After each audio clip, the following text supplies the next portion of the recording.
Hello, ghouls, gals, and Time Lords. Welcome back to Cafe Crashdown, your haunted hideaway for all things horror, strange, and yes, sci-fi. I'm Kayla, your host through the Vortex, and today I'm diving into the premiere of Disney's Doctor Who Season 2, Episode 1, The Robot Revolution. If you're new here and subscribe for the horror content, don't worry, okay? We're not ditching the monsters, but horror and sci-fi are spooky soulmates in my book, and I'm just a huge Doctor Who lover. And, you know, Doctor Who's always lived in that strange in-between for me. So each week for this latest season, I'll be recapping and reviewing new episodes of Doctor Who right here on the channel. But again, don't worry, my horror friends, I have more videos coming your way that are quite spooktacular.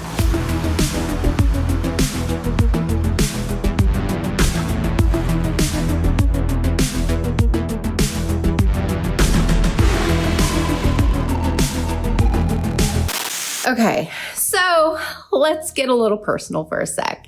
If you happen to watch my recap of season 1 of this new reboot of Doctor Who, you can tell that I wasn't exactly thrilled after the end of that season. So I was definitely checked out, all right? And I didn't even watch the Christmas special until like a month ago, okay?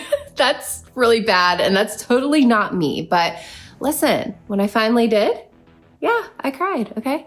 Because when Doctor Who gets it right, it still hits you right in the heart. So I went into the Robot Revolution cautiously hopeful.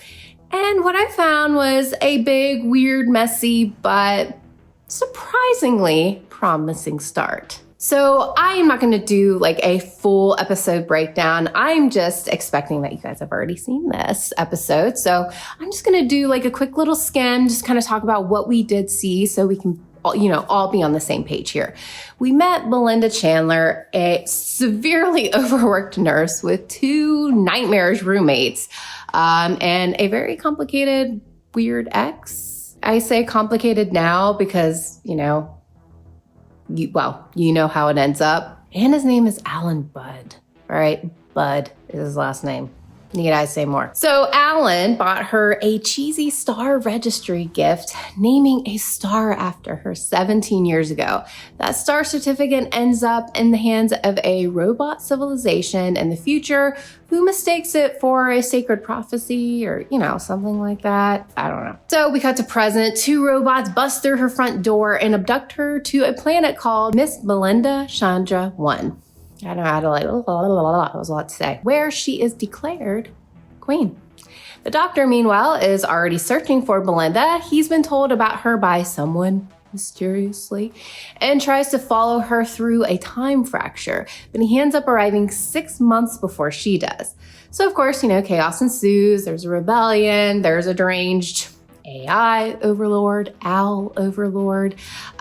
There's time weirdness, and Belinda is suddenly caught in the middle of a very messy revolution, all because of the stupid gifts that she got from her ex, this star diploma. So for me, here's where things get really interesting, because Belinda's introduction throws out the usual companion formula.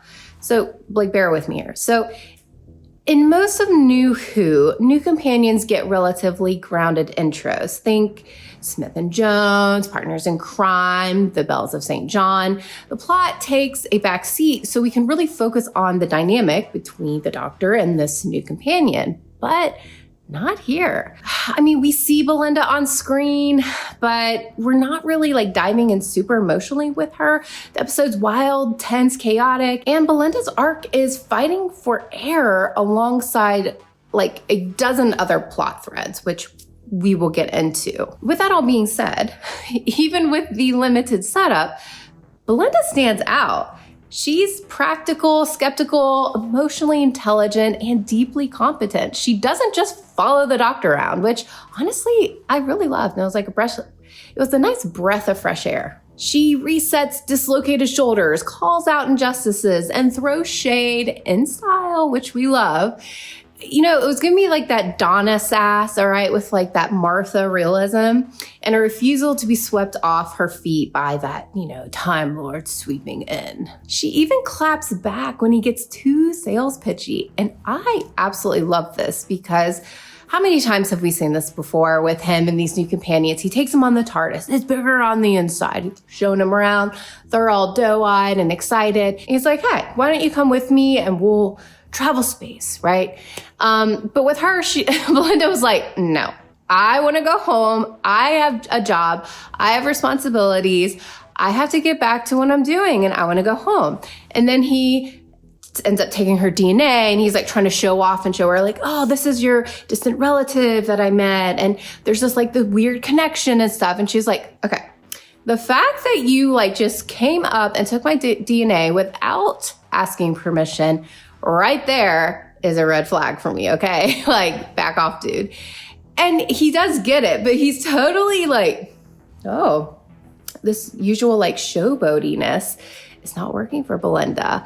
So I thought that was a really, really interesting dynamic. Okay, this episode is chock full of ideas. We got like anti-AI commentary, a rebellion, a myth built from a misunderstanding, time fractures, verbal code games, the Doctor jumping through Belinda's timeline, which that was cool. A creepy nice guy ex who becomes a villainous AI overlord. And, was he nice? Actually, he really wasn't that nice. He was kind of weird. And all of that is crammed into 48 minutes, okay?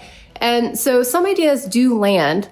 Others feel like they needed more space and needed more time. And I think especially when it comes to Belinda's own emotional journey, that the balance just wasn't there. So Alan, he starts out as a dorky ex-boyfriend who named the star after Belinda in this misguided romantic gesture, right? That gesture spirals into galactic mythology, a robot dictatorship, and him becoming an, AI overlord named Al. He thinks he's in a video game. He builds a society that worships Belinda, and then he fuses with machines and gets destroyed in the swirl of literal sperm and egg. Yeah, if you haven't seen it, it definitely went there. I mean, it's funny, it's disturbing, and it is very Russell T Davies, okay? I do have to say the satire is clever, but again, it's one more thing that's packed in this like already stacked episode. So we talked about this earlier, but the Doctor arrives 6 months before Belinda. There's a prism-like visual for the time fracture. The diploma that started it all, it somehow gets thrown 5,000 years into the past, founding an entire religion.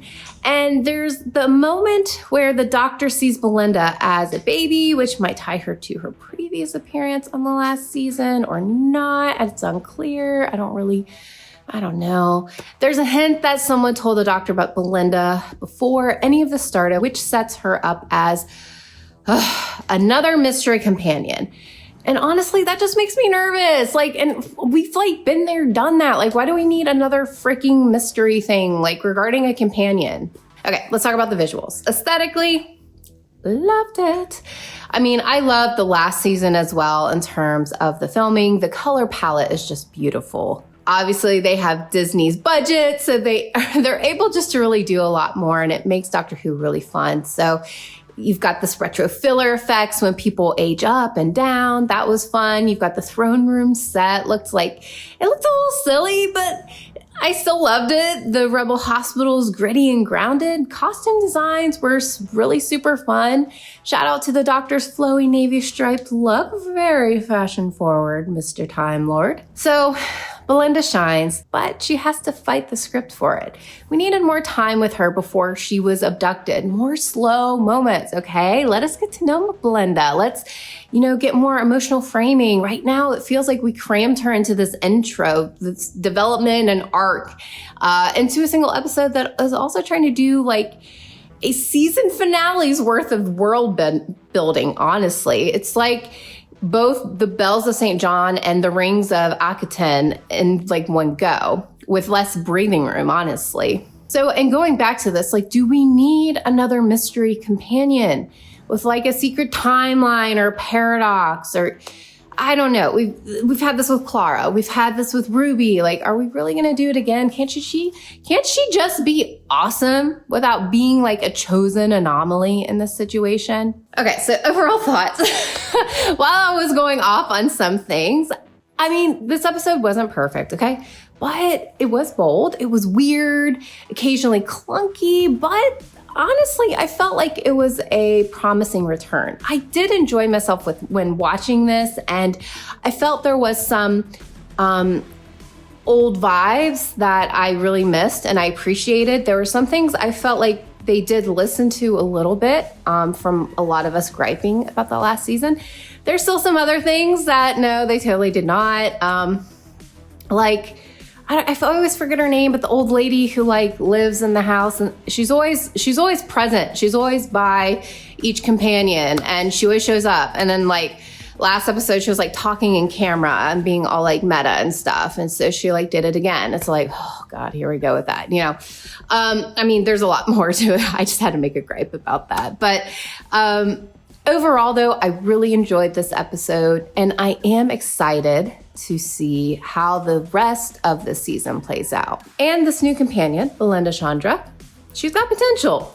I just hope that they give her time to, you know, breathe and for us to get to know her as a character.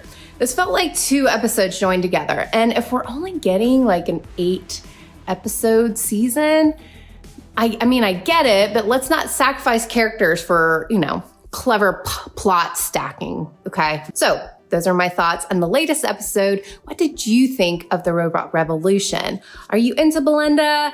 Is the AI satire thing like working for you? What do you really think is going on with her and her timeline? You can drop your theories, frustrations, fashion faves, and predictions in the comments below. Make sure to like, subscribe, and ring that bell so you don't miss next week's review.